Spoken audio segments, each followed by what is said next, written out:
আল্লামা মামুনুল হক সাহেবকে দীর্ঘ 3 বছরের মতো কঠিন নির্যাতনের স্টিম রোলার চালিয়েছে, ঠিক কিনা বলেন? অনেক মিথ্যা মামলা দিয়ে কষ্ট দিয়েছে। অতএব তাদের কড়াগন্ডায় হিসাব আল্লাহ পাক মিলিয়ে দিয়েছে, ঠিক কিনা বলেন? 12 প্রকার দুপুরের খাবার খেতে পারে নাই। খাবার কত প্রকার ছিল? 12 আইটেমের খাবার প্রস্তুত করেছিল।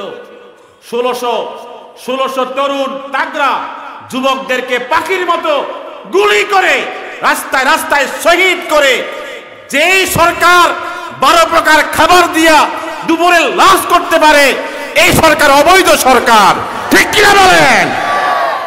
ওমর ইবনুল খাত্তাব রাদিয়াল্লাহু তাআলা আনহু বললেন, ইয়া আব্দুল্লাহ হাদ্দিসনি আনিত তাকওয়া।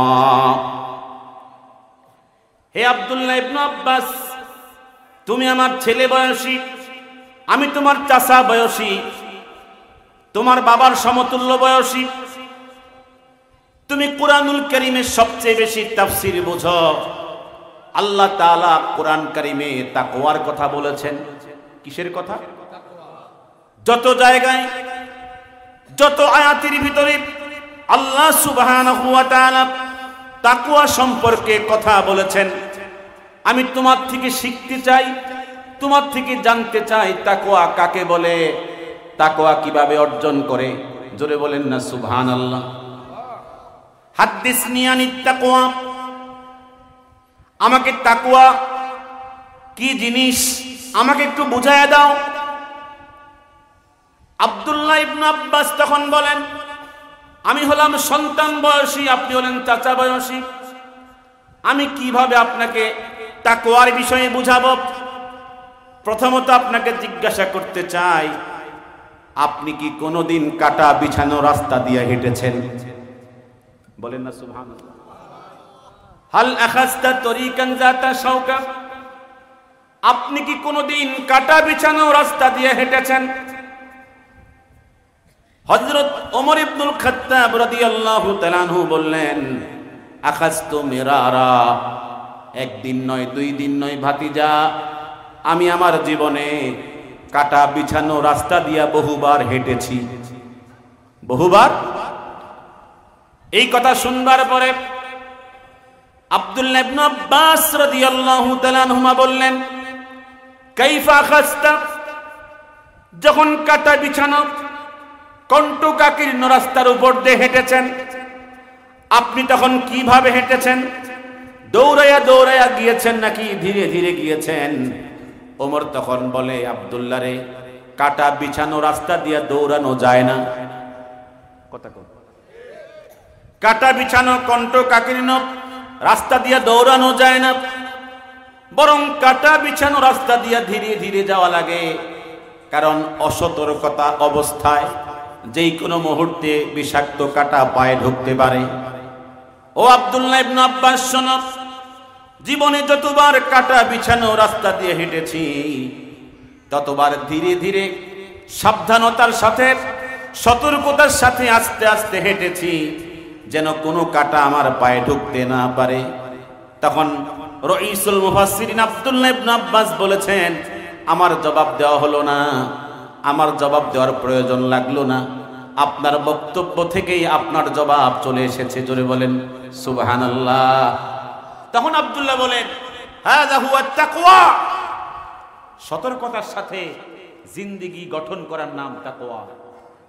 কথা বলেন, উদাসীনতা না করে, বেহুশ না হয়ে, অবহেলায় অবলীলায় জিন্দেগি বরবাদ না করে সতর্কতার সাথে প্রত্যেকটা টাইম, প্রত্যেকটা সেকেন্ড আল্লাহর হুকুমের মধ্যে সময় বের করা।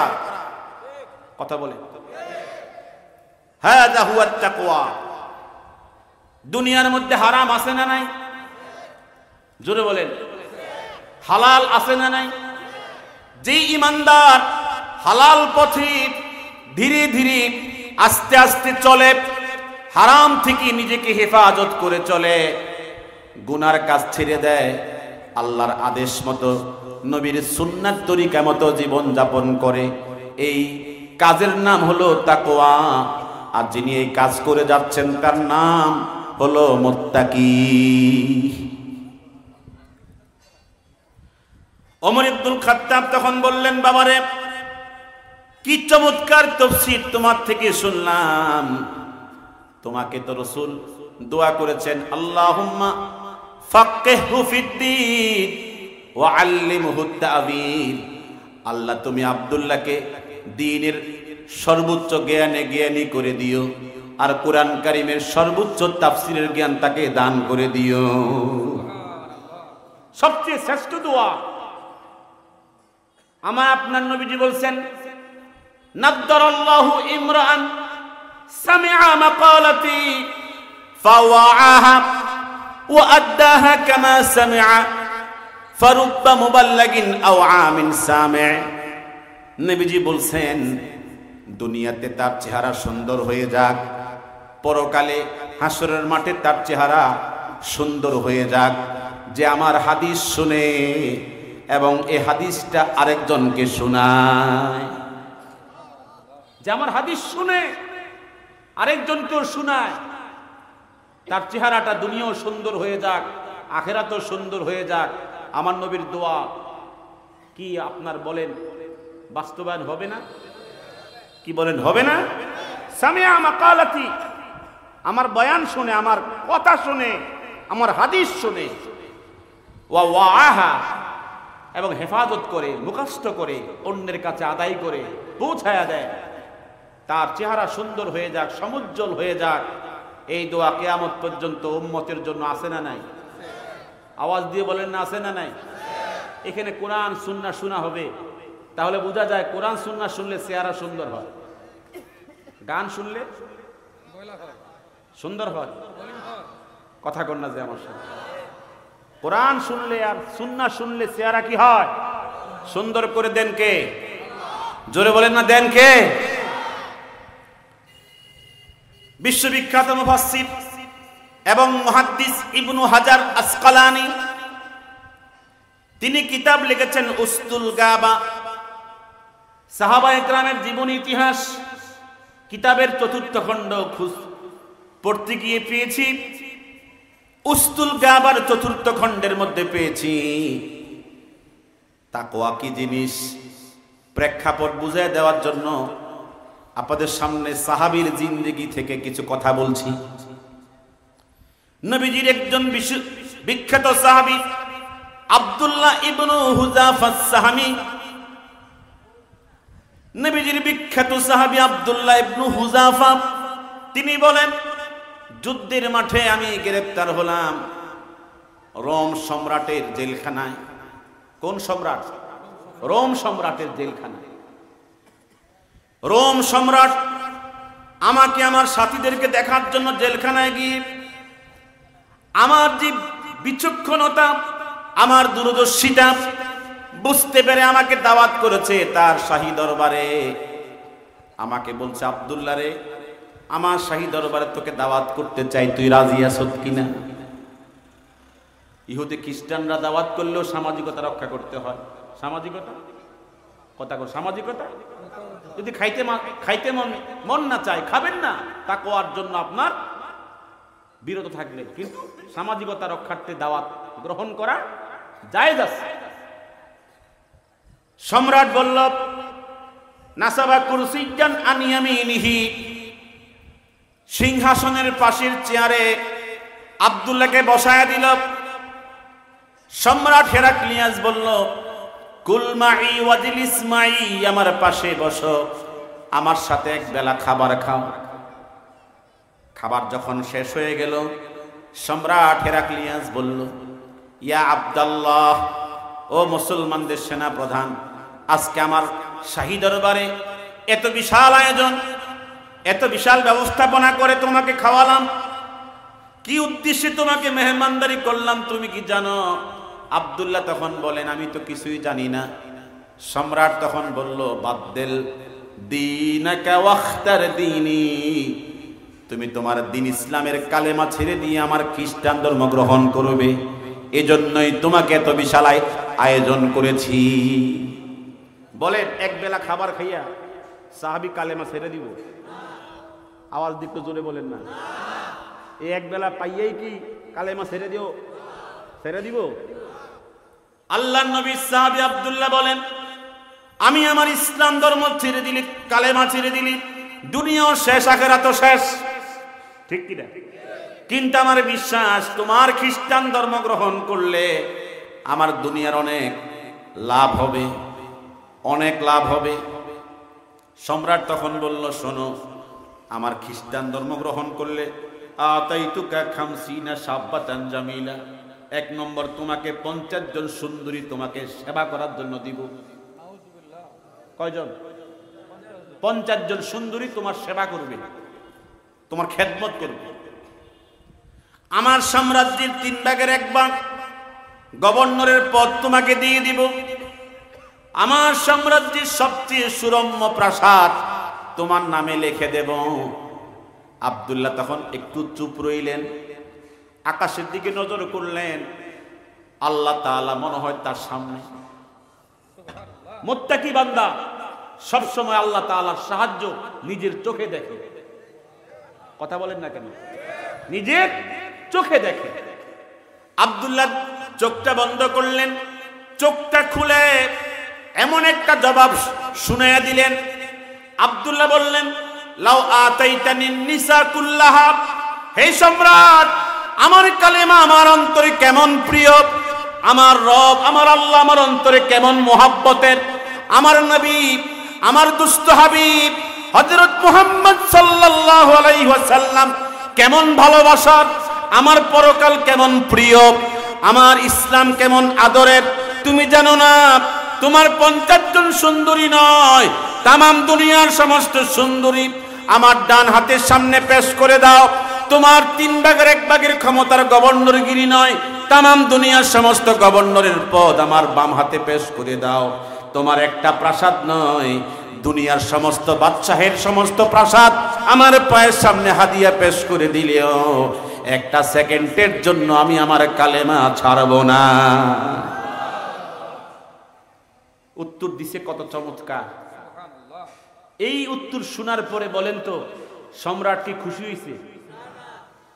আমার কথা কি বুঝতেছেন না আপনারা? কি সম্রাট খুশি হয়েছে? এটা তো খ্রিস্টান সম্রাট, তেলে বেগুনে আগুন হয়ে গেছে। জুতা হাতে নিয়ে ঠাস ঠাস করে আব্দুল্লাহর গালের মধ্যে বসায় দিছে, গাল ফেটে রক্ত পড়ছে। আর মজলুমের অত্যাচারিত মজলুমের আত্মনাদ মুখে বলতে না পারলেও অন্তর থেকে যা বলা হয় আরশে আযিমে ধাক্কা লাগে, ঠিক কিনা বলে? তিনি আকাশের দিকে নজর করছে, ইয়া রব্বি উনজুর মাযা সানা আদুউক, তোমার দুশমন ইসলামের অপরাধে কালিমার অপরাধে আমার সঙ্গে কি আচরণ করছে দেখো তাকাইয়া। অন্তর দিয়ে বলতেছে, মুখ দিয়ে তো বলতে পারতেছে না। কষ্ট হচ্ছে নাকি আপনাদের? অন্তর দিয়ে বলতেছে। আল্লাহ শুনে কিনা? অন্তরের খবর জানে কিনা? আল্লাহ পাক কেমন যেন ইশারা করছে, তোর সাথে আমি আছি। একটু আস্তে কেন জোরে বলে? আমিও কেমন যেন বর্তমান বুঝতেছি আমার সাথে আমার আল্লাহ আছে। কথা কোন না, আমি কিছুটা বুঝতেছি। আলহামদুলিল্লাহ। সিদ্ধান্ত নিতে গিয়ে কষ্ট হয়েছে, কিন্তু সিদ্ধান্ত নেওয়ার পরে এখন বুঝতেছি। সুবহানাল্লাহ। আব্দুল্লাহ বলছে, আমি যখন বললাম আমার কালেমার দাম তুমি জানো না, তোমার দুনিয়া সব দিলেও আমি কালেমা থেকে 1 চুল পরিমাণ বিচ্ছিত হব। যখন জুতার বাড়ি খেয়েছে কালেমার জন্য, হকের জন্য, ইসলামের জন্য জুতার বাড়ি, এটা হচ্ছে ফুলের বাড়ি, ঠিক কিনা বলে? তিনি বললেন, আল্লাহ তুমি দেখো তোমার শত্রু কি আচরণ করছে।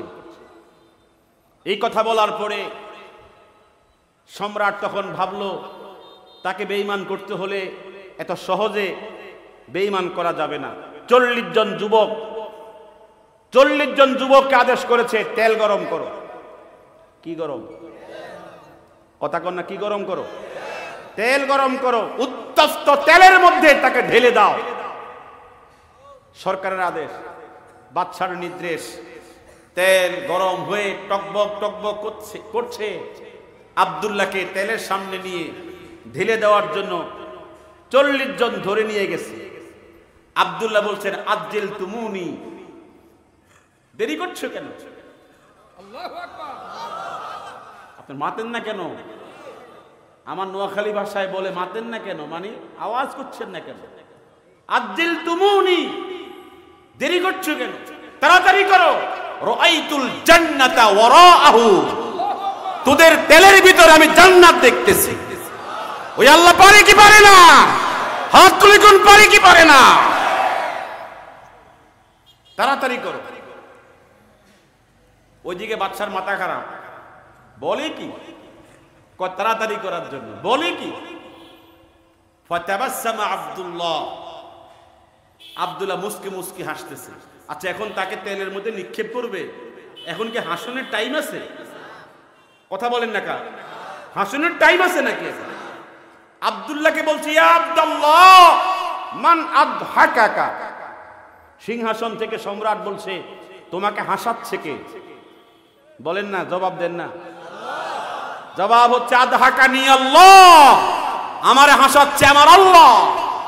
তোমরা দেখো না জান্নাতের সুন্দরী হুরেরা কাতারে কাতারে আমাকে রিসিপশন করার জন্য নেমে আসতেছে। ওদের সুন্দরী নারীদের শাড়ির আঁচল যখন খুলে পড়ে যাচ্ছে, এ দৃশ্য দেখে আমার মুখে এবং চেহারায় হাসি। জবান খুলি কোন সুবহানাল্লাহ। সম্রাট তখন বলছে, একটু পরে মজা পাইবা, সময় এখনো আছে, কালেমা ছেড়ে দাও, খ্রিস্টান ধর্ম গ্রহণ করো। ফাবাকা আব্দুল্লাহ বুকাআন শাদীদা, এখন আব্দুল্লাহর হাসে না, এখন কান্দে।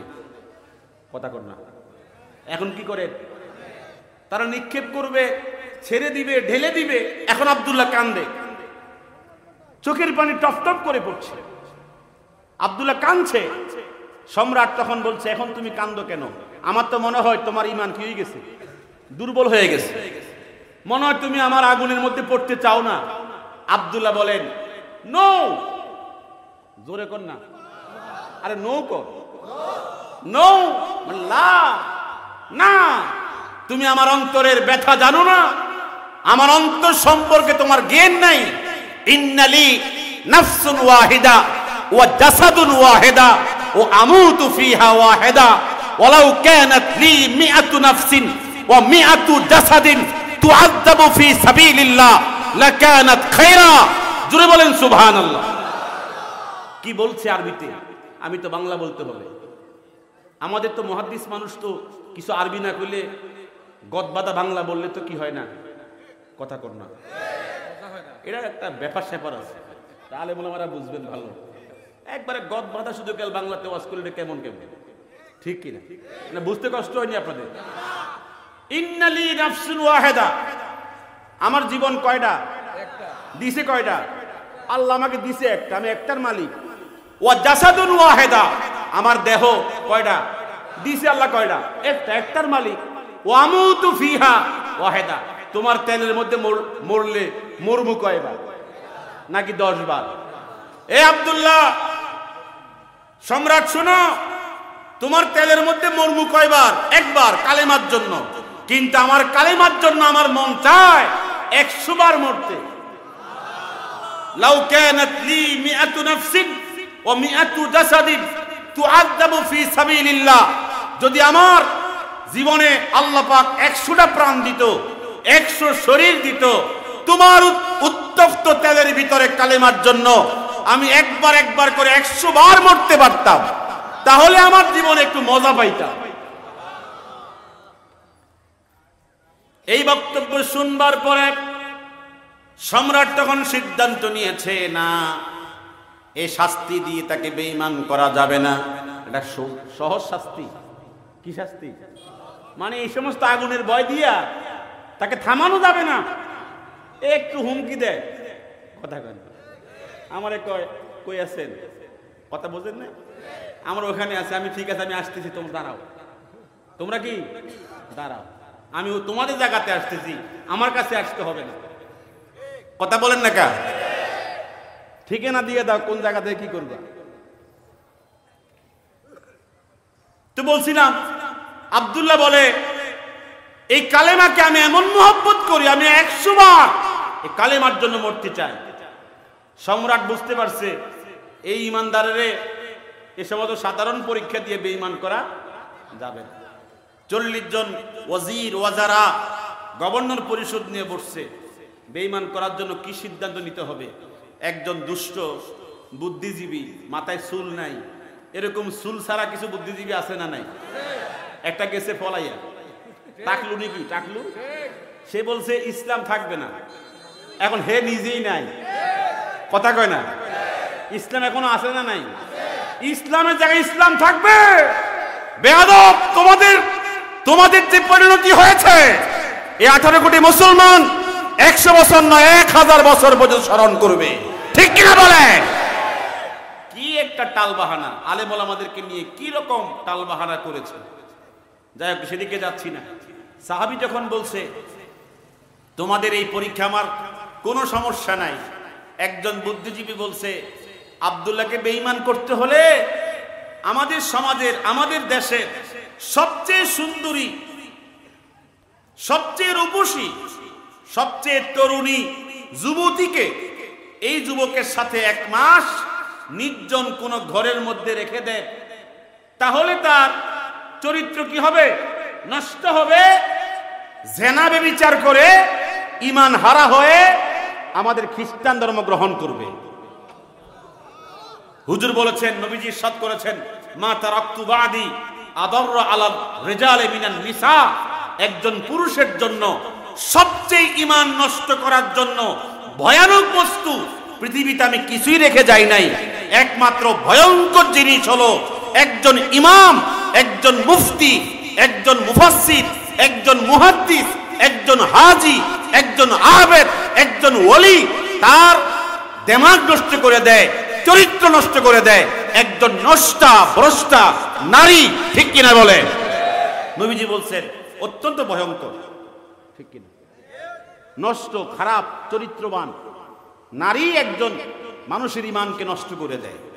তো নবীজির এই কথা মতো এই শয়তান কি করছে, যখন প্রস্তাব দিছে সবচেয়ে সুন্দরীকে নিয়ে আসছে, আব্দুল্লাহর জন্য নির্জন ঘরের মধ্যে রেখে দিছে।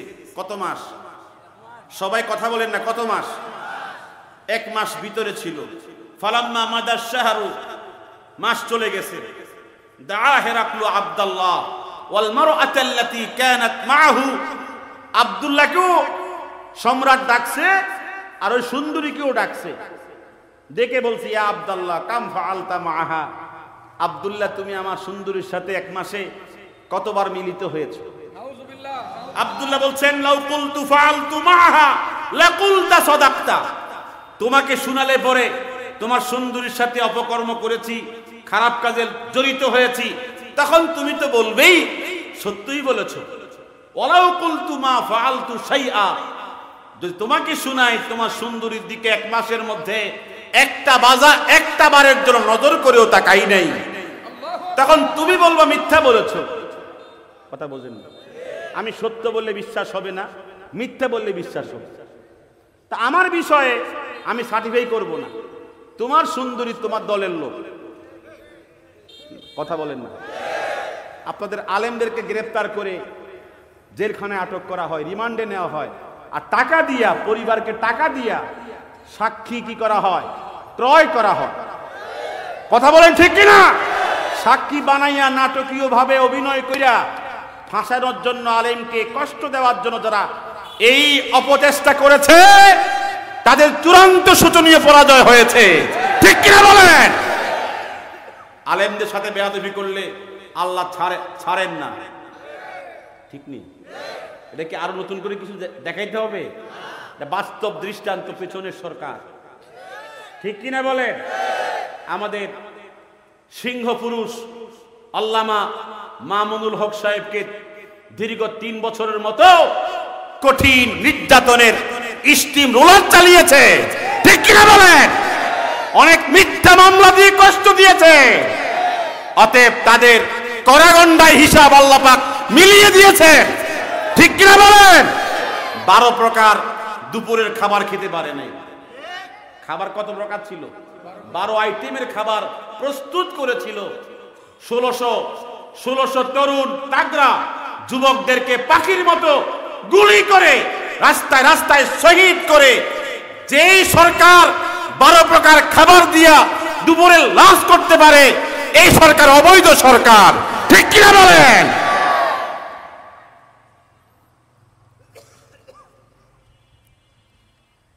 আমি সেদিকে যাচ্ছি না, আমাকে নিয়ে যায়। কথা কোন? আমি তো যাইতে চাই না, আমাকে নিয়ে যায়। এগুলো না বললে তো হক আদায় হয় না।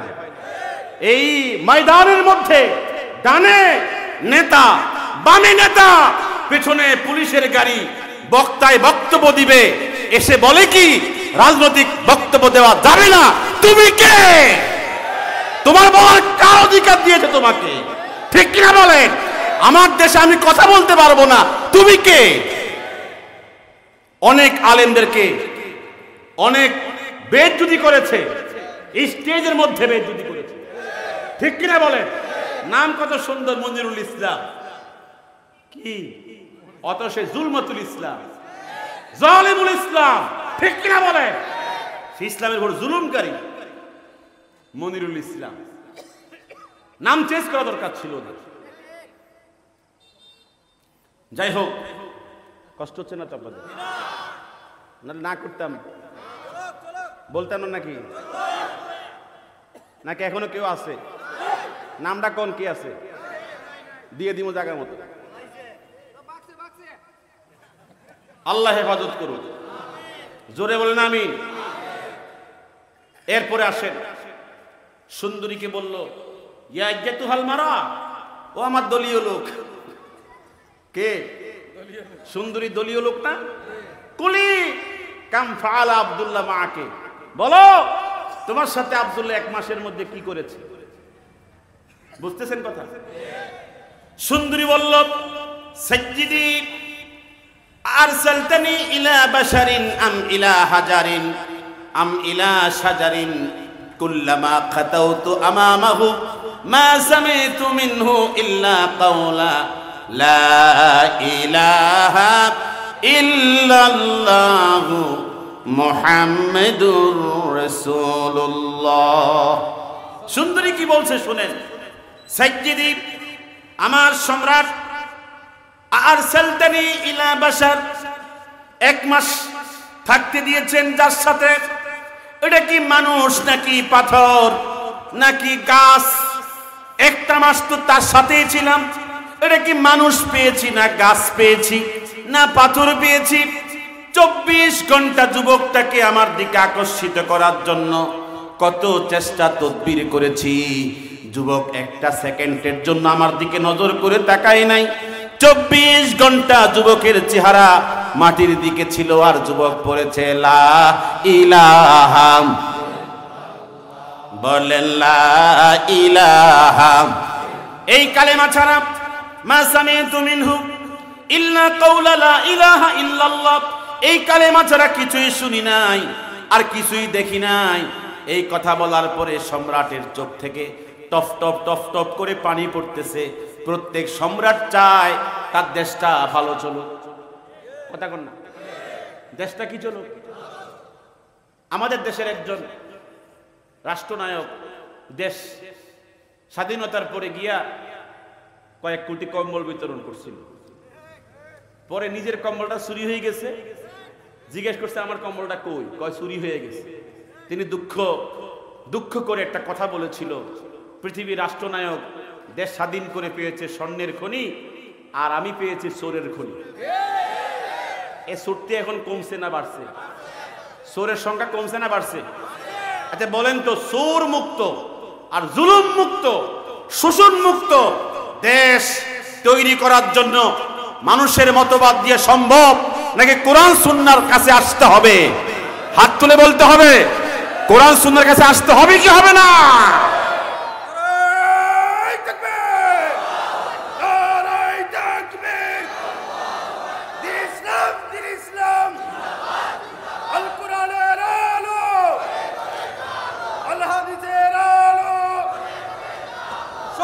সমস্যার সমাধান মানুষ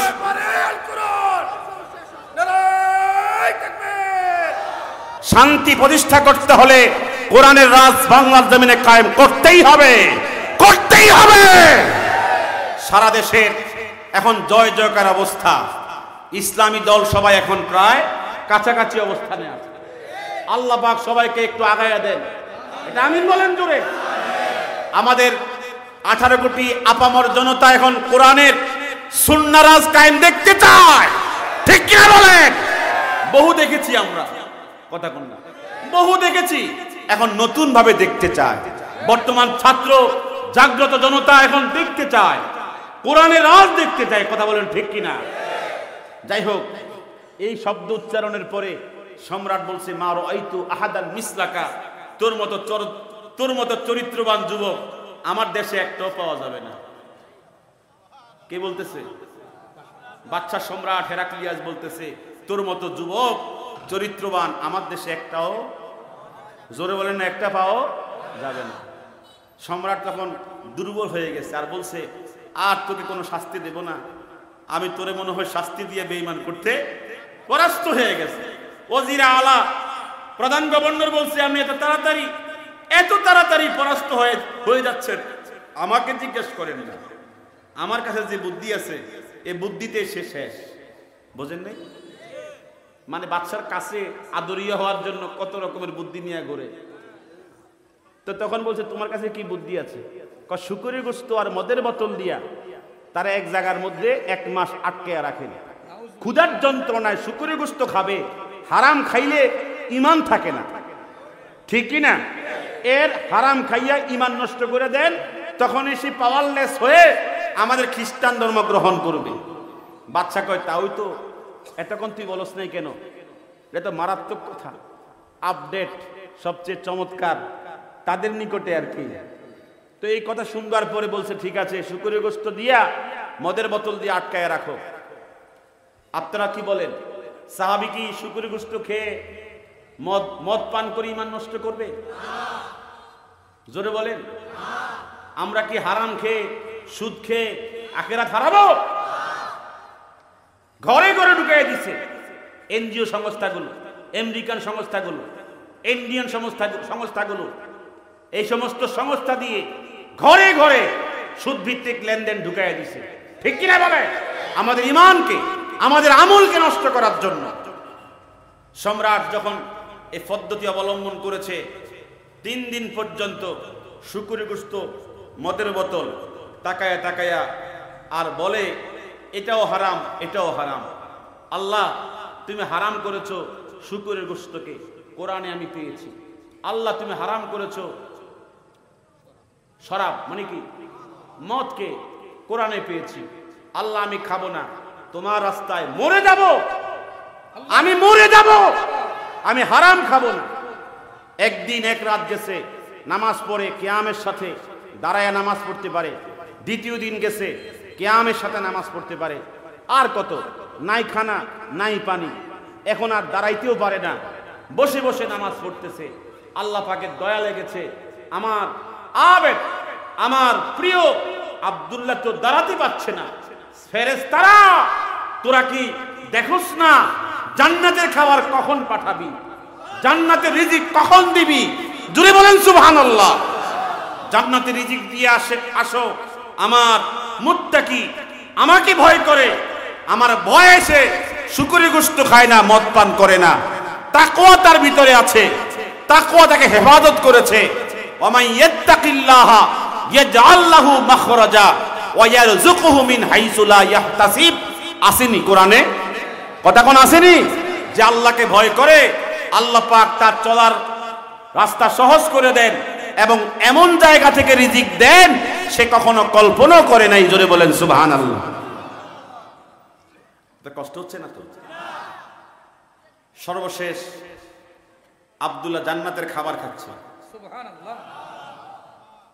সম্রাট ভাবলো, কয়েকদিন তো গেছে, দেখো তো, গিয়ে দেখো তো শুকরের গোশত কতটুকু খাইছে, মদ কতটুকু খেয়েছে, পান করেছে, দেখি আসে। তো সৈন্যরা আসছে, দরজা খুলে দেখে আব্দুল্লাহ এমন খানা খাচ্ছে, ওদের বাজারেও নাই, ওদের গাছেও না, গাছেও ধরে না, বাজারেও পাওয়া যায় না। এই আজীব খাবার কোত্থেকে আসে? বাচ্চার কাছে গিয়ে বলতেছে, বাচ্চা দিলাম শুকরের গোশত আর মদের বোতল, খাইতেছে কোত্থেকে? এই খাবার তো কখনো দেখিনি। তো বাচ্চা মনে করছে আমি তো আগেও জানি তার সাথে সম্পর্ক কার?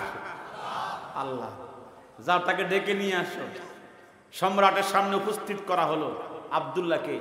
আব্দুল্লাহকে প্রশ্ন করছি, ইয়া আব্দুল্লাহ, মান আতআমাকা ওয়া সাকাকা, কে তোমাকে খাওয়াইছে, কে তোমাকে পান করাইছে? আব্দুল্লাহ জবাব দেয়, আতআমানি আল্লাহ ওয়া সাকানি, আমার আল্লাহ আমার জিম্মাদারি নিয়েছে। জোরে বলেন সুবহানাল্লাহ।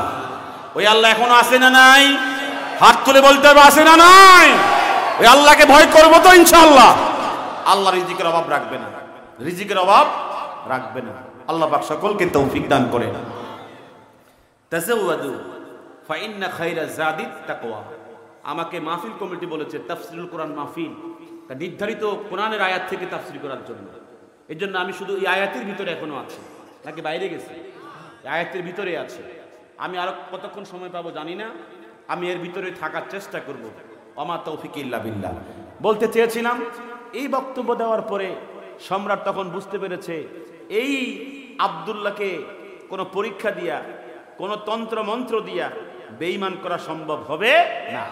তখন আব্দুল্লাহর প্রতি বাদশার হৃদয় থেকে একটা দুর্বলতা সৃষ্টি হয়ে গেছে।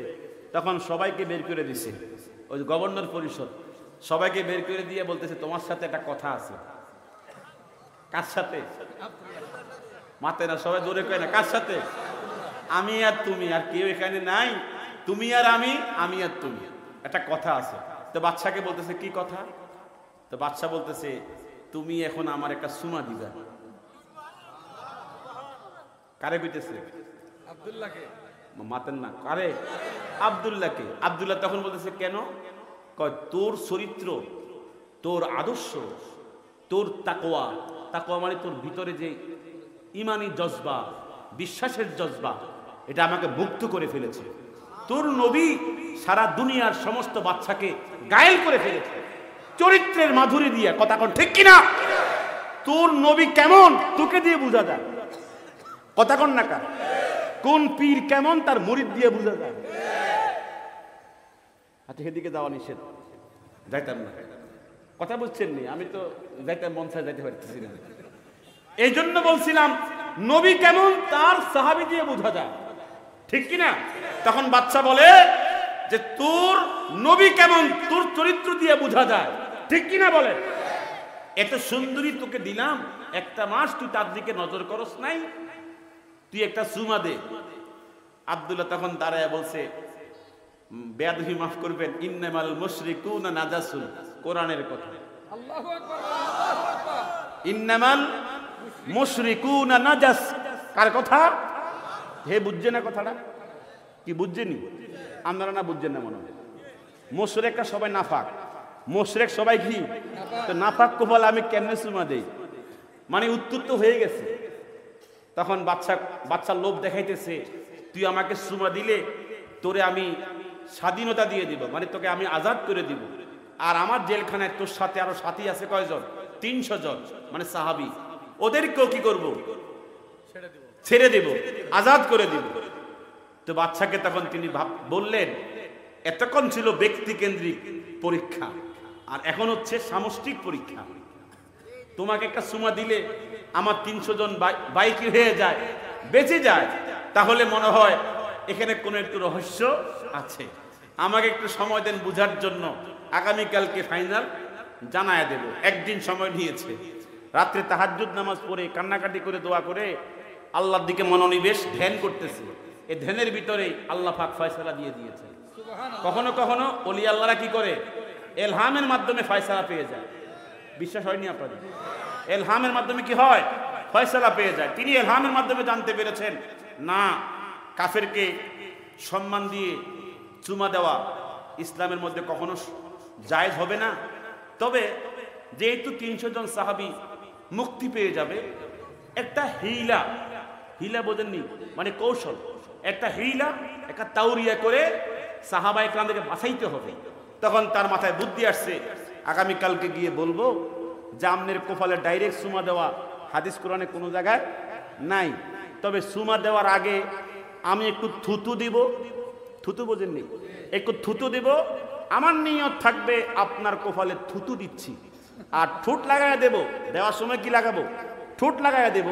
আপনি মনে মনে নিয়ত করবেন আব্দুল আমাকে চুমা দিচ্ছে। আমনের নিয়তে সুমা, আমার নিয়তে থুতু, তাহলে আমনেও পান আমিও পাই। কথা বোঝেন না? বুঝছেননি বুদ্ধিটা? বুদ্ধিটা বুঝছেননি? তো এই কথাটা আমি কালকে বলবো, মানে এরকম একটা প্ল্যান করছি। কথা বুঝছেননি? প্ল্যানটা করে পরের দিন গিয়ে বলতেছে আমি এরকম একটা প্ল্যান করেছি, আমনে এমনি হইলে চলেনি। তখন তিনি বলছে এমন ভাবে দিবা যেন আমার পাবলিক মনে করে আমাকে সুমা দিছো, কিন্তু তুমি যে এর ভিতরে কি দিছো যেন কোনো পাবলিক না বোঝে। তবে তোমার সুমার ক্ষেত্রে একটু সামান্য থুতু আর কাশ আসলেও আমার কোনো অসুবিধা নেই। তা বোঝা যায় মুসলমানদের থুতুর দাম, কথা বলেন, আছে না না? আর গামের দাম কি কম? রক্তের দাম কি কম? আলহামদুলিল্লাহ, রক্তের কারণেই আজকে আমরা এই দেশ পেয়েছি। 2024-এ 5ই আগস্টে স্বাধীনতা রক্তের বিনিময় হয়েছে, ঠিক কিনা বলে? 71 সালের স্বাধীনতা রক্তের বিনিময় হয়েছে, ঠিক কিনা? সাহাবী যখন এই মনস্থির করলেন, পরের দিন গিয়ে যখন বললেন, সম্রাট তখন বলল যেমনি দাও, তোমার ঠোঁট আমার কপালে আসলেই আমার হয়ে যায়। আব্দুল্লাহ তখন ভাবলেন কম দিয়ে আর লাভ কি, সুযোগ জন পাইছি, সকাল থেকে আর ফালায় না। কি ও সকাল থেকে আর কি ফালায় না? কন্ত থুতু জমাইতে জমাইতে মুখ বইরে রাখছে, একবার জমায় রাখছে। তা আব্দুল্লাহকে বলতেছে, ডাকতেছে, আসো আসো দিয়ে যাও। সামনে তো প্রজারা, ডানে বামে ওজির ওয়াজারা, এরা বলতেছে সুমা অনুষ্ঠান চলতেছে, সুমা অনুষ্ঠান। আব্দুল্লাহ দিমু যে হরেন না বুঝবো কি সুমা নাকি থুতু, বলেন না সুবহানাল্লাহ। তো সম্রাটকে দিছে এমন ডালা ডালছে, কপাল দিয়া ডালছে, 2 গাল দিয়া বাইয়া বাইয়া ভর্তি আছে। যাই হোক, বাদশা যদিও একটু লজ্জা পাইছে, কথা কম লজ্জা পাইছে না? এখন ওজির ওজারা ছিটতে গেছে, এই তুই দিলি কি? বাদশা তখন বলে, শোনো, আমাকে যা দিছে এগুলো তোমাদের সবাইকে বিক্রি করলো এই থুতুর দাম হইতো না। তোরা একজন সিটিং, একজন ডাকাত, একজন চোর, একজন এই, কথা কর না, এক এক মন্ত্রী, এক এক এমপি, আরে বাবারে যে প্ল্যান করে রাখে 70 লাখ টাকা খরচ হয়েছে কি দিয়া, ইলেকশন কইরা, এটার কত গুণ সুদে আসলে কি করণ যায়, কামাই করণ যায়, এই প্ল্যান নিয়ে থাকে। কথা কর না কা? জনগণের কি হলো তার সেই খবর নাই, কারণ ভিতরে কি নাই, তাকওয়া নাই, আল্লাহর ভয় নাই, ঠিক কিনা বলেন? যাই হোক, যখন আব্দুল্লাহ ইবনে হুযাফা এই পরিবেশ যখন হয়েছে, সম্রাট তখন বলছে, আমার ওজির ওজারা এই থুতুগুলো কিছু গায়ে মাখো। কথা কোন কি মাখো? তোমাদের জীবন বরকতপূর্ণ হয়ে যাবে, জীবনটা কাজে লাগবে। অনেক সংবর্ধনার মাধ্যমে 300 সাহাবী নিয়ে ওমর ইবনুল খাত্তাবের কাছে আব্দুল্লাহ ইবনে হুযাফা সাহাবায়ে কেরামদেরকে নিয়ে মদিনায় চলে গেছে। তখন ওমর ইবনুল খাত্তাব খলিফাতুল মুসলিমিন। ওমর তখন বলছে, তোমরা অ্যারেস্ট হওয়ার পরে আমার খেয়াল ছিল, ধারণা ছিল তোমাদেরকে রোম সম্রাট কি করবে, সাইজ করে ফেলবে, তোমাদেরকে জীবনেও কি করবে না, ছেড়ে দিবে না। তোমরা এত সহজেই এত নিরাপদের সাথে আসলা কিভাবে? আব্দুল্লাহ তখন বলছে, তুফান কি একটা গেছে? আমার উপরে কত তুফান গেছে, এতক্ষণ যা বলছি আরো তো বিস্তারিত ছিল, আমি তো সবটা বলি নাই। বিস্তারিত বলার পরে ওমর তখন বলছে, লা আযুন্নু বিআন্নাকা খায়রুম মিন্নি, আমি অবশ্যই ধারণা করি তুমি আমার থেকে বড় মুত্তাকি। জোরে বলেন সুবহানাল্লাহ। আর আমরা মনে করি যে আমি হলাম ওস্তাদ, ছাত্র তো আমার থেকে ছোট হুজুর। কথা কর না। আমি হলাম পীর, মুরিদ তো আমার থেকে ছোট হুজুর, আমার পায়ের তলে ঘুরবো, আমার পায়ের তলে থাকবো। কথা কর না। কখনো কখনো যে মুরিদ বড় হুজুর হয়ে যায়, হে খবর কি? কথা কর না, হে খবর রুব্বা মুবাল্লাগিন আও আমিন সামে। রাসূল বলেছেন, নবীজির হাদিসে আসছে, কখনো কখনো যিনি বলেন, যার কাছে বলা হয়, উনি বলনেওয়ালা থেকে বড় হয়ে যায়। কথা বলেন ঠিক কি না? যাই হোক, তখন আব্দুল্লাহকে বলছে, ইয়া আব্দুল্লাহ ওয়াজ্জিহ জুবহাতাকা, তোমার কুপাল আমার সামনে ধরো, কাব্বিলুকা আশরা মাররাত। ওমর তখন বলে, আব্দুল্লাহ রে, তোর কপালটা আমার সামনে ধর। ওমর বলতেছে, কাকে বলতেছে? আব্দুল্লাহ, আমি তোকে 10টা চুমা দিব। আব্দুল্লাহ ইবনে হুযাফা বললেন, কেন? ওমর তখন বললেন, আমি ওমর জীবনে যত আমল করেছি, যদি কোনো আমল আল্লাহর নিকটে কবুল না হয়, তুই তো আল্লাহর একজন মুত্তাকি বান্দা, একজন খালেস মুত্তাকি বান্দা, এত তাকওয়ার প্রশিক্ষণ তোর মাধ্যমে বাস্তবায়িত হয়েছে। যদি আমি তোর কপালে 10টা চুমা দেই, মুহাব্বত করে 10টা চুমা দেই, আমার মনে বিশ্বাস এই 10টা চুমা মুহাব্বতের কারণে তোকে দিলে পরে হাসরের মাঠে আল্লাহ তাআলা আমি ওমরকে ক্ষমা করে দিবে। জোরে বলেন সুবহানাল্লাহ। একটু সুযোগ দে আব্দুল্লাহ, একটু সুযোগ দে। আব্দুল্লাহ তখন কপাল ধরলেন। ওমর ইবনুল খাত্তাব আব্দুল্লাহকে 10টা চুমা দিলেন। 10টা চুমা দিয়ে আল্লাহর কাছে হাত তুলে বললেন, আয় আল্লাহ তাআলা, তুমি কোরআনের ভাষায় বলেছো, ইয়া আইয়ুহাল্লাযীনা আমানুত্তাকুল্লাহ, হে ঈমানদার বিশ্বাসীগণ, আল্লাহকে ভয় করো, ওয়া কুনু মা'আস সাদিকিন, সত্যবাদীর সাথী হয়ে যাও। আজকে আমি আব্দুল্লাহকে মুহাব্বত করে 10টা চুমা দিয়েছি, এই 10টা চুমা যেন আমাকে হাসরের মাঠে নাজাত দিয়ে দেয়। জোরে বলেন সুবহানাল্লাহ। মুআজ্জাজ হাজিরিন, আপনাদের মাঝে আমি যে আয়াতে কারিমা তেলাওয়াত করেছি, এই আয়াতে কারিমার পাশাপাশি একটা হাদিস শরীফ এখন পাঠ করব সম্পূরক হিসাবে বোঝানোর জন্য। রাসূলুল্লাহ সাল্লাল্লাহু আলাইহি ওয়াসাল্লাম তিনি স্পষ্ট ভাষায় আমাদের জন্য যে কথা বলেছেন, যেই নসিহা করেছেন, যেই বক্তব্য দিয়ে গেছেন, নবীজি বলেছেন যে আত্তাকওয়া হাহুনা, আত্তাকওয়া হাহুনা, তাকওয়া কোথায়? এখানে। বলেন না কোথায়? এখানে। আমাদের লেবাস, আমাদের পোশাক, আমাদের টুপি, আমাদের দাড়ি, আমাদের বাহ্যিক অঙ্গ প্রত্যঙ্গের যে অঙ্গ সজ্জা, এতে বোঝা যায় মনে হয় লোকটা অত্যন্ত মুত্তাকি। আসলেই মূলত লা ইয়ানালাল্লাহা লুহুমুহা ওয়ালা দিমাউহা ওয়ালাকিন ইয়ানালুহুত তাকওয়া মিনকুম। আল্লাহ তাআলার কাছে আমাদের বাহ্যিক কোনো ইবাদত বন্দেগী পৌঁছে না, আমাদের বাহ্যিক কোনো সাদৃশ্যপূর্ণ কোনো জিনিস পৌঁছে না, একমাত্র আল্লাহর নিকটে পৌঁছে আমাদের অন্তরের তাকওয়া। কথা বলেন ঠিক কিনা? এই কারণে আল্লাহ পাক বলেছেন, ইন্নাল্লাহা লা ইয়ানজুরু, নবীজি বলেছেন, আল্লাহ পাক তাকায়া দেখে না কার চেহারা কেমন, কার বাহ্যিক সৌন্দর্য কেমন, কার ইবাদত কেমন, আল্লাহ পাক তাকায়া দেখেন না। ওয়ালাকিন ইয়ানজুরু ইলা কুলুবিকুম, আল্লাহ পাক তাকায়া দেখেন আমার আপনার অন্তরটা কেমন। কি বলেন ঠিক কিনা? আমার আপনার অন্তরটা কেমন, আল্লাহ এটাই তাকায়া দেখেন। আরেকটা হাদিস শরীফ, আমি যদি এটা হাদিস না, মাতবু আহমদ ইবনে হাম্বলের বক্তব্য, তিনি বলেছেন, ইন্না ফিদ দুনিয়া জান্নাহ, দুনিয়াতে একটা জান্নাত আছে। সুবহানাল্লাহ। হাদিসে মাতবু, দুনিয়াতে কি আছে? সকলে কন্যা কি আছে? একটা জান্নাত আছে। মান লাম ইয়াদখুলহা, যে এই জান্নাতে প্রবেশ করতে পারলো না, জান্নাত কিন্তু আছে। দুনিয়াতে কি আছে? জান্নাত আছে। মান লাম ইয়াদখুলহা, যে এই জান্নাতে যেতে পারলো না, জান্নাতে ঢুকতে পারলো না, লা ইয়াদখুলা জান্নাতাল আখিরাহ, সে আখিরাতের জান্নাতেও ঢুকতে পারবে না। এর ব্যাখ্যা করেছেন, এর ব্যাখ্যা তিনি বলেছেন, দুনিয়ার জান্নাতটা হচ্ছে যেই অন্তরের মধ্যে তাকওয়া নামক পোশাক পরিধান করতে পারলো না, অন্তরে তাকওয়া আল্লাহর ভয় বসাতে পারলো না, বাহ্যিক কোনো ইবাদত দিয়া আল্লাহর কাছে সে মাপ পাবে না, বাহ্যিক বন্দেগী দিয়া আল্লাহর কাছে মাপ পাবে না। কথা বলেন ঠিক কিনা? আর জোরে বলতে হবে।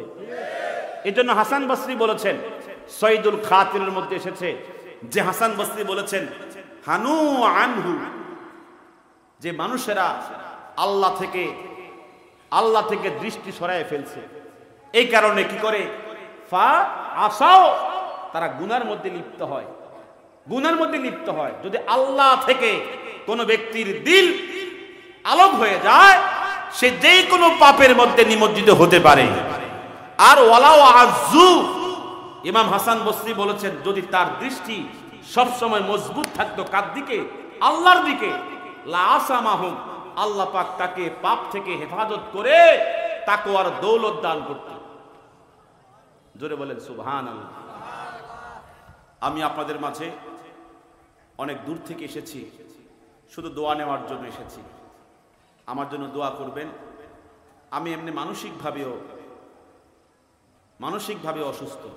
যতই বলেন যে আমাকে সারা দেশের মানুষ কি করছে, সাহস দিচ্ছে, আমি তো ব্যক্তিগতভাবে একজন মানুষ, কি বলে, আমি যখন একা যখন আমার ব্যাপারে যত কথা মন্তব্যগুলো যখন দেখি, মাঝে মধ্যে সাহস হারায় ফেলি, আমি সাহস হারায় ফেলি। আর যখন মাঝে মাঝে আমাকে মেসেঞ্জারে এবং কি বলে এটা হোয়াটসঅ্যাপে যত হুমকি দেয়, এগুলো যখন পড়ি, তখন ভাবি যে এরকম ঝড় তুফান আমার জন্য আসবে, এটাই স্বাভাবিক। কথা বলেন, এটা স্বাভাবিক। কিন্তু মাঝে মধ্যে এই পর্যন্ত আমার নিকটস্থ, আমার পরিবার, আমার স্ত্রী, আমার ছেলে মেয়ে, আমার আব্বা আম্মা, শ্বশুর শাশুড়ি, আমার একান্ত ক্লোজ ফ্রেন্ড যারা, এই কথাগুলো কারো কাছে শেয়ার করতে পারি না। কারণ শেয়ার করলে বলবে তুই কেন এই সিদ্ধান্ত নিয়েছ। আমার নিজের ব্যক্তিগত পরিবার, এক দরবারের পীর সাহেবের মেয়ে, আমার স্ত্রী, আমার আব্বা আম্মা, তারা শর্ষিনা মাসলাকের। আমার শ্বশুর বাড়ি শর্ষিনা মাসলাকের। শর্ষিনা বোঝেন তো আপনারা? তো আমি সিদ্ধান্ত নিতে হয়েছে, অনেক কঠিন সিদ্ধান্ত নিতে হয়েছে। আমার লক্ষ লক্ষ ভক্ত, মহব্বতের লোক সারা দেশেই মহব্বত করতো আর কি, এখন হয়তো বা মহব্বত করে না। মহব্বত এখন বাড়ছে। তো বলছিলাম তারা এখন আমাকে ঘৃণা করছে। আমি ঘৃণার মধ্য দিয়েই আমি হয়তো এটাকেই আমার ভাগ্যবরণ মনে করছি। তবে আমি মনে করি যদি আজকে এই মুহূর্তে আমার মৃত্যু হয়ে যায়, আল্লাহ তাআলা যে রাস্তা থেকে আমাকে এখানে এনে মৃত্যু দিতেছেন, এটা আলহামদুলিল্লাহ। আল্লাহর কাছে আমার হাজার শুকরিয়া। এইভাবে সিদ্ধান্ত নিয়ে এই পর্যন্ত আসাটা যথেষ্ট আমার জন্য কঠিন ছিল। আল্লাহ পাক সহজ করে দিয়েছেন। তা আমি আপনাদের কাছে দোয়া চাই, আল্লাহ পাক যেন শেষ পর্যন্ত আমাকে হকের উপর থাকার তৌফিক দান করে। আমার সবচেয়ে বেশি কষ্ট লাগবে কোন কথা জানেন? এক জায়গায় মাহফিলে গিয়েছি, যাওয়ার পরে আমাকে টোকেন দিয়েছে, কবরের উপরে মাইয়েতকে কবর দিয়া ওই নতুন কবরের উপরে আজান দেওয়া কি কথা বুঝছেন? আমি বললাম যে বেদাত। এবার আমি নামার পরে শুনতেছি, কইতেছে এটা ওয়াহাবি হুজুর। আচ্ছা, এই ফতুয়ার লগে ওয়াহাবির কি সম্পর্ক? আপনারা বলেন না আমাদের। আচ্ছা হুজুরে বলেন তো, এটা কোনো সম্পর্ক আছে? আমি বললাম যে নতুন কবরের মধ্যে আজান দেওয়া কি বেদাত। তো এখন আমার এই পিছনে থেকে ওই কমিটির সদস্যদের আশপাশে যারা ফিস করে বলতেছে, তোমরা কি দাওয়াত দিছো? সুন্নি হুজুরকে দাওয়াত দেও নাই কেন? আমি নাকি সুন্নি না। আমি বললাম যে যাক, পাইছি তো ওয়াহাবি তোকমা পাইছি। কিছুদিন আগে, 2-3 বছর আগে আমি বললাম মিলাদ ক্যাম্প কোরআন হাদিসে নাই, এটা আমরা শুনছেননি কেউ? না, মনে শোনেন নাই। আমার আরো 3-4 বছর আগের বক্তব্য, মিলাদ ক্যাম্প কোরআন হাদিসে নাই। সারা দেশ থেকে আমার উপরে কি সাপ, হে মিয়া আপনি মোনাজারা করেন, বহস করেন। আচ্ছা, আমি গোমর তো জানি, কথা কয় বস না করি, এটা তো স্বীকার করি, বস করি, ভিতরে কিতে আছে তা আমার জানা কি নাকি জানা নাই। আমি কয়েকদিন আগে আলামিন সংস্থায় বললাম যে সাফা জোরে, এখন তারা কয়ে আপনি সাফাবাজি করলেন কেন? তো আমি কি করতাম? তোমরা বাসে পাঠাও, আমি কি সাফাবাজি করতে পারতাম না? এটার রহস্যটা আমার জানা আছে। তো আমি যে এত বাহাস মোনাজারা করেছি, যদি কেউ আমাকে খারাপ চোখে দেখে দেখুক, কিন্তু আমি আমার ভিতরের রহস্য সব বলে দিয়েছি। ফাও, একবারে ফাও, কোনো দরকার নেই। ইসলামের জন্য এটা কায়েম করতে হবে, এটাকে সমাজে বাস্তবায়ন করতেই হবে। এই সমস্ত বিষয়ের কোনো প্রয়োজনই নাই। যেটা প্রয়োজন বেশি সেটা দরকার ছিল। এই যে 5 ওয়াক্ত নামাজ জামাতে পড়ে না, এরপরে তাকবীরুল্লাহ ছুটতেছে, যুবকরা নামাজ পড়ে না, কথা বলে, এর পিছনে কোনো মেহনত নাই। আর মেহনত সারা জিন্দেগিতে। আমি একটা সত্য কথা বলি, আপনার মাস তখন চলে মনে হয় রজব মাস, কি মাস? তো বলতেছে হুজুর আমাদের মাহফিল কিন্তু ঈদে মিলাদুন নবী। আচ্ছা, রজব মাসে এবার ঈদে মিলাদুন নবী কিসে? সারা বছর ঈদে মিলাদুন নবী। আর কি আশ্চর্য বিষয়, তোমরা এখানে এই মাসে কিন্তু ঈদে মিলাদুন নবী হবে, এটা তো রবিউল আউয়ালের সাথে সংযুক্ত। কয় না হুজুর, না আমাদের প্রোগ্রাম ঈদে মিলাদুন নবী। হে গো, কোনো তাফসীরুল কোরআন মাহফিলও নাই, ইসলামী সম্মেলন নাই, শুধু সারা বছরে ঈদ। তো এই আশ্চর্য বিষয়, শুধুমাত্র ঈদেই ইসলামটা কি শুধু ঈদের মধ্যে সীমাবদ্ধ?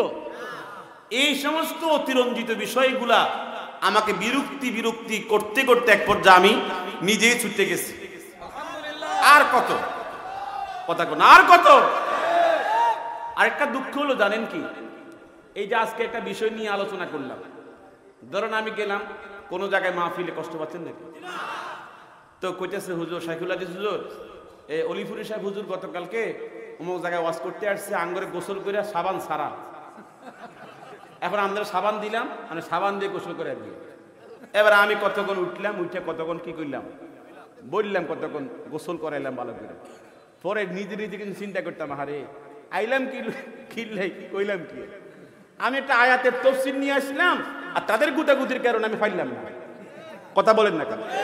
আমি সারা দেশে, আমি এই কথা এখনো প্রায় সময় বলি, আমি আসলাম একটা প্রিপারেশন নিয়ে তাফসীর থেকে কথা বলবো, কিন্তু এখানে আসার পর একটা হুজুর অমুক জায়গায় এটা হইছে, তমুক জায়গায় এটা হইছে। আমি একটা হাদিসের খেদমত করি, আমি কি সামান্য বিষয় নিয়ে সারা জিন্দেগি পড়ে থাকলে হবে? কথা বলেন না, হবে? এই জন্য বিরক্তি হতে হতে আমি শেষ পর্যন্ত বলছি, যা তোরাই এটা আলোচনা করিস, আর আমার আলোচনার সাবজেক্ট দরকার নেই। এখন তাদের ধারণা হচ্ছে আমার ঈমান চলে গেছে। আচ্ছা, এখানে আলেম ওলামারা তো আছেন, ঈমান গেছে আমার? হ্যাঁ, ঈমান আসেনি আমার? আমি নাকি নতুন মুসলমান হয়েছি? কি আশ্চর্যের বিষয়, আমি এখনো কালেমা, তো ওই যে আগের যে কালেমা, এখন সেই কালেমা, এখন নতুন করে কালেমা পড়বো কেন? কোন দরকার আছে? এই জন্য আল্লাহর ওয়াস্তে আপনাদের কাছে আমি ক্ষমা চাই, যারা আমার প্রতি কষ্ট পেয়েছেন, যে আপনি তো অনেক অতন্দ্র প্রহরী ছিলেন, তলোয়ারে আহলে সুন্নাহ, বাংলা আর আরবি আর বাংলা মিলাইয়া তলোয়ারে আহলে সুন্নাহ। তলোয়ার কি রে, উর্দু না? আমার একটা তলোয়ারে আহলে সুন্নাহ, একটু উর্দু একটু বাংলা মিলাইয়া দিচ্ছি। আমি তলোয়ার হতে চাই না, আমি চাই সঠিক আহলুস সুন্নাত ওয়াল জামাতের পক্ষের লোক। আল্লাহ পাক যেন আমাকে এই পথের উপরে কায়েম এবং দায়েম রাখেন। তো আমিন বলেন জোরে, আরো মহব্বতে। আমি 19টা বাহাস করছি। ও আরেকটা বিষয় মনে পড়ছে, এটা বলতে হয়, এটা বেশি গুরুত্বপূর্ণ। এই কিশোরগঞ্জে এক বাসে গিয়ে আমাকে ফতুয়া দিল যে আপনি কি করেন, এই ফতুয়াটা কি? আমি বললাম যে বেদাত। এই বেদাত বলার পরে দৌড়ছে আমারে। আমি আজানের পূর্বে যে দুরুদ সালাম পাঠ করা হয়, বলেন আছে না? আমি বললাম যে বেদাত। আচ্ছা, আমি বেদাত করতে আপনাকে কি করতে পারবো? আমি কি পড়াশোনা করুন ছাড়া কি মুহাদ্দিস হইছি?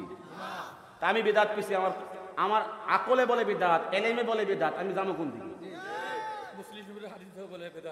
এখন আমি বেদাত ফতুয়া দেওয়ার পরে কয়টা হইছে না, এটা ওয়াহাবি হুজুরে কইছে, আমি নাকি ওয়াহাবি। তো আমি তাদের ময়দানে ওয়াহাবি, তাদের মাঠে আমি ওয়াহাবি, তো আর দরকারটা কি আমি সেখানে থাকার?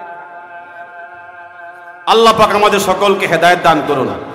জবান খুলে বলেন আমিন। আজান হয়ে গেছে, তুমি দোয়া চেয়ে এখানে শেষ করছি। আসসালামু আলাইকুম ওয়া রাহমাতুল্লাহ।